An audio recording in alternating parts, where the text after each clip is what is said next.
स्थानिक गुन्हे शाखेची धडक कारवाई। अंमली पदार्थ व अवैध शस्त्र प्रकरणात 4 जण ताब्यात। नाशिक ग्रामीण जिल्हा पोलीस अधीक्षक श्री विक्रम देशमाने यांच्या आदेशानुसार जिल्ह्यातील अवैध व्यवसाय व सराईत गुन्हेगारीवर नियंत्रण मिळवण्यासाठी स्थानिक गुन्हे शाखेकडून सघन मोहीम राबवण्यात येत आहे। त्या अंतर्गत सिन्नर व मालेगाव भागात 2 वेगवेगळ्या कारवायांमध्ये 4 संशयितांना अटक करण्यात आली आहे। सिन्नरमध्ये गांजाची वाहतूक करणाऱ्या दोघांना अटक। स्थानिक गुन्हे शाखेला मिळालेल्या गुप्त माहितीच्या आधारे सिन्नर शहराजवळील पुणे महामार्गावर सापळा रचण्यात आला। सिल्वर रंगाच्या होंडा सिविक क्रमांक MH1 EC 5748 या कारमधून प्रथमेश पोपट राऊत वय 25 व शिवाजी गोरख सातपुते वय 27 हे दोघे गांजाची वाहतूक करताना सापडले।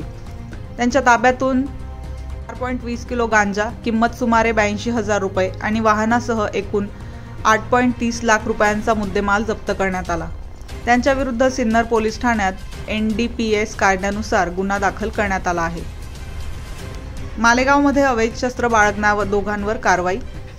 आझादनगर पोलीस ठाणे हद्दीतील 3 कंदील परिसरात संशयित हालचाली करणाऱ्या अन्सारी अबू हुजेफा वय 23, अन्सारी साद अंजुम वय 20 या दोघांना ताब्यात घेण्यात आले।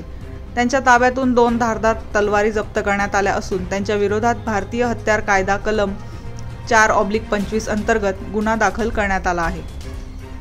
पोलीस कारवाईत सहभागी अधिकारी व कर्मचारी। ही कारवाई पोलीस निरीक्षक रवींद्र मगर, सह पोलीस निरीक्षक संदेश पवार, पोलीस उपनिरीक्षक हर्षल भोळे तसेच पोलीस पथकातील इतर अधिकारी व कर्मचारी यांच्या समन्वयाने करण्यात आली।